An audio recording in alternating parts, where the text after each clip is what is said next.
Hey guys, CJ here and welcome back to another all-new Hybrid News Now. Yesterday was kind of dramatic, wasn't it? I mean, as soon as those BVS reviews hit, I feel like it kind of changed the tone of the whole day, maybe even the whole week, completely. It kind of was really deflating, so I want to shake things up and take the first part of this video to talk a little bit about that and give my thoughts and opinions on that, and then we'll wrap up the day with some actual news about Marvel's Most Wanted and Amazon's new Tick series. And this is all unscripted. I just want to talk about the drama and hopefully address what a lot of you guys seem to be feeling about the critical panning of the film. Not giving my thoughts on the movie because I haven't seen it yet and won't see it until tomorrow.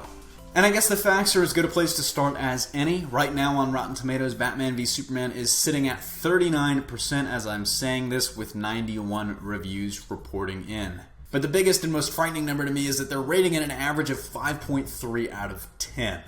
And those numbers of reviews are going to rise, and in fact, it could tick up because by Monday we're probably going to have closer to 200 reviews counted rather than 91 as more and more people see it this weekend, but at this point it's unlikely that it's going to climb into fresh territory from where it is right now. So it's safe to say that critics don't like this film, but let's address the elephant in the room. Is there a vast conspiracy against Warner Brothers and DC films? And that's going to get a resounding and unequivocal no for me. And in fact, I think that conspiracy theory is a little more far-fetched than the moon landing was faked or jet fuel can't melt steel beams 9/11 conspiracies. Because on the face of it, what you're essentially alleging is that these critics, 91 critics, all of the rotten critics, and even some of the less positive fresh ones, oftentimes spread across the globe and working for competing publications, are banding together in spite of that to take down Warner Brothers. Never mind the fact that Rotten Tomatoes is partially owned by Warner Brothers. Okay, but if it's not a conspiracy, maybe they're biased. Well, honestly, I'm going to have to reject that idea as well. These are professional critics. Their reputation is on the line, and the reputation of their publication is on the line. If you examine saying that reviewers are biased against a movie, it really doesn't make sense because where it's coming from is also a place of bias. But with that being said, I think people just need to calm down. Even though this is a rough patch, the DCEU is going to survive. And here's why. Man of Steel, for all the critical panning of that movie, it's currently sitting at, I think, a 56% on Rotten Tomatoes with an average of a 6.3 rating or something like that. Still made almost $700 million. I think Batman v Superman is going to make at least that much, and from what I've heard, Batman and Wonder Woman and the Justice League world building is a really great part of the movie. So when you add all those factors in, I think this movie could very well break $1 billion, but it'll at least be somewhere between $700 million and $1 billion. At the end of the day, this is a movie for the fans. Fans probably and will very likely enjoy it.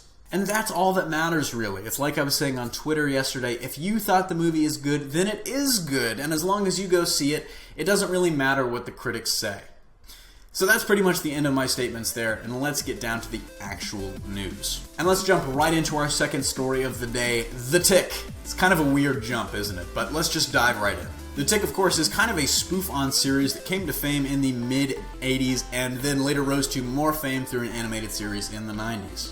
Of course, to some fans, he might best be known for a short-lived live-action series where he was played by Patrick Warburton.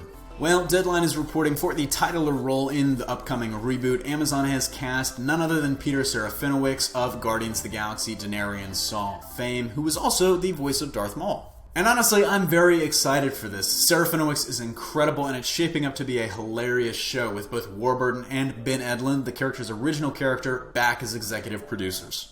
But of course, we've got no idea when this is headed our way. Hopefully, though, it's sometime soon. To wrap up, let's round out our day with some new Marvel TV details, specifically a little tidbit about Marvel's Most Wanted. Now, last night's Agents of S.H.I.E.L.D. was definitely, not so subtly, the backdoor pilot for that show. But of course, today we've got 2 new castings as well as a new logo, which you've seen right here on screen. And those 2 castings are none other than Oded Fehr and Fernanda Andrade, although we don't know anything about their characters yet, just that they'll be key to the series.